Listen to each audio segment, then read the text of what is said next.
उच्चार आहे ते बघणार आहे. ठीक आहे, आता तुम्हाला तर माहितीच आहे यस चा जो उच्चार आहे हा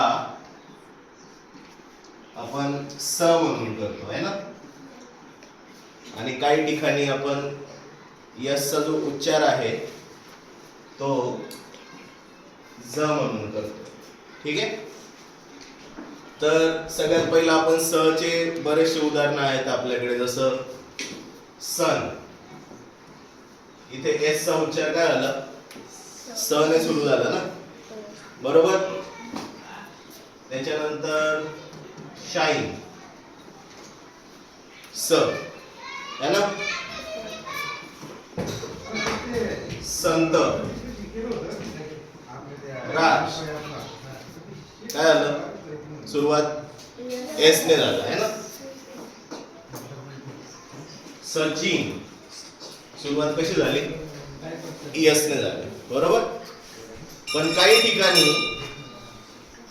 ठिकाणी काय होतं, एस चा जो उच्चार आहे तो ज म्हणून सुद्धा होतो. ठीक आहे, आता जसं मी इथे लिहितोय,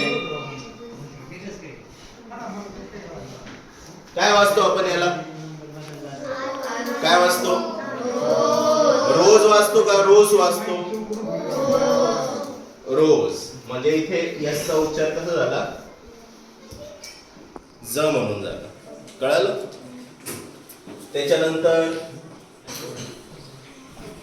परीक्षा दिल्यानंतर काय लागतं आपलं, रिझल्ट. मग इथे यस चा उच्चार कसा झाला आपला, ज ने झाला ना, रिझल्ट. काय म्हणतो आपण, रिझल्ट. रिझल्ट म्हणतो का, रिझल्ट. म्हणजे उच्चार कसा झाला परत, ज ने झाला है ना. त्याच्यानंतर काय वाचू आपण याला, विजा है ना. इथे पण सुरुवात कशी झाली आपली, यस ने झाली. ठीक आहे, आता ह्या दोघांमध्ये फरक काय आहे बघा. तुम्हाला वॉवल्स माहिती असतील ना इंग्रजी मधले वॉवल्स.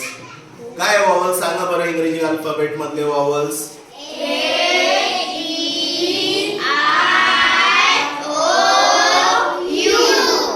बरोबर, हे वॉवल्स आहे, बरोबर. आता इथे जर बघितलं आपण तर ओ वॉवल आहे का नाही, इथे यस च्या आधी काय आहे, ओ वॉवल आहे, ओ आहे का नाही. ई काय आहे, म्हणजे दोन वॉवलच्या मध्ये यस आलेला आहे ना. दोन वॉवलच्या मध्ये काय आलं आहे, एस.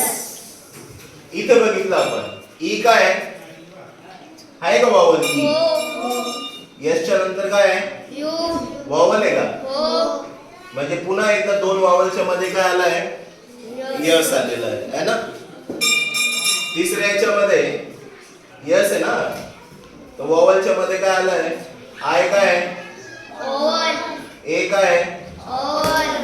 दोन वॉवलच्या मध्ये यस आलेला आहे. म्हणजे लक्षात ठेवा, आता दोन वॉवल्सच्या मध्ये जर यस आलेला असेल तर अशा वेळेस आपल्याला काय करायचं आहे, यस चा उच्चार कसा करायचा आहे, ज म्हणून करायचा आहे. कळालं.